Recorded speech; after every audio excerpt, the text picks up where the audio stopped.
once again to Coffee Time. Welcome, Chalane. So good to have you with us. It's my pleasure. Thank you for having me. Chalane is one of our board members who has such a fascinating story to tell. She's passionate, energetic, and anointed. Chalane, we'd love to hear a little of your story now. Hilary, as I was telling you earlier, my journey started with God many years ago, but what has ignited and moved me to a next level is the counseling that was given to me at my home church, which is Gracepoint. And during that process, God worked through me and continues to work through me. Well, I come from a dysfunctional family, a broken home, with a single parent who is my rock, but at the same time, it wasn't the safest of experiences. Growing up, I've experienced a lot of pain and brokenness, and in that I wasn't able to receive God's love. When you close, you can't really receive You can't, much. can you? And through counseling, I was able to open up in a safe environment and look at all the hurt. Not at the same time. It's been like an onion. God peeled me and is peeling me. I like that. It's a process. Yeah, one layer at a time. Sometimes we feel that the things that are in our past, like the skeletons, are too ugly for us to look at. Oh yes. And I've been there. And because they're so ugly, and because you haven't experienced the magnitude of the pain because you've disassociated, because that's something I do very well. Right. God had to help me come to a place where I was able to look at my pain. And there's the thing.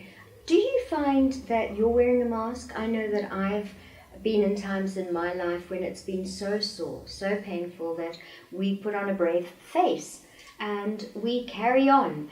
And sometimes we don't want to feel vulnerable and exposed. What, did it cost you something? Oh, it did, hey, because I think for the longest time, and if people watching know me, they know me to be a very strong person. I carry myself that way. So my attire, the way I carry myself, that's a mask, you know. So you wouldn't see the depth of who I am because I protect it very well. But in saying that, I found a safe place at church and amongst my peers and my counselors, and I continue to work through all these issues that have kept me. So they also actually end up paralyzing you, so you don't end up fulfilling the call God has on your life.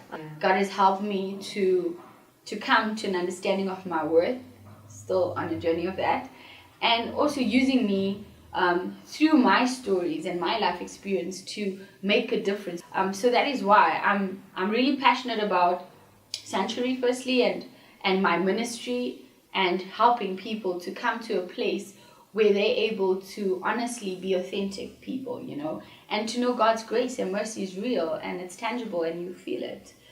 So this is my way of serving God. And we're so grateful for it. You see, we all are human. We all come from different backgrounds. We have a lot to offer. We have a wonderful call on our lives. But sometimes we just have a constraint. We have a block. We have some issue holding us back. We encourage everyone to get into a church, to pray and read your Bible. The mask can hurt. And if I want to add to what Hilary is saying, that is absolutely important, to find yourself and find your tribe and find the people that will support you on this journey. But the first thing that I experienced in my walk with God is to have a personal relationship with Him. So I got married at a very young age. I'm a single parent now. Got married at the age of 19 because there was a need to fulfill. So I didn't have a dad. And I thought getting married was going to fulfill that need. And so obviously that was a huge ask on my ex-husband, who I'm sure doesn't realize why I got married. Can people fulfill our needs? No, they can't. God can. I think we expect people to. And maybe subconsciously, at some level, we want them to.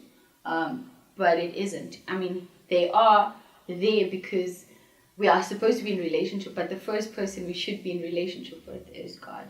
I think I couldn't relate to him because of my pain and because of the pain that was inflicted on me. And I'd like to bring that up, just to interrupt you there, No but problem. you know, our pain stops us receiving. So if you're going to church on a Sunday, or you're in a life group and you're not getting it, you just feel you can't relate, or why is it not happening in my life? Often it's because of an area of pain or hurt in your life that needs to be addressed, and we cover up with onion layers. So when we're hurt, we suppress that hurt, but it goes down, it lives on, it's buried alive. And do you find that pain is buried alive? We can pretend it's not there, but it's still there until God takes it away. Exactly that. I came from an abusive family. My dad was abusive towards my mom, and then my mom was strong enough to walk away from the abuse. But I mean, the impact of that, it set the foundation for my whole entire life. From having experienced that, and then it being reinforced Right. throughout my life. Yeah. The pain, the hurt, the rejection. It's unbearable. So I think burying it alive was the easiest. But more than anything else, our choices in life also determine what we are and who we are. And there you are. Counseling will only work as long as you want it to. And if you're finding yourself stuck behind a mask in great pain, there's always a center, there's always people ready to listen and to work it through with you. You are not alone.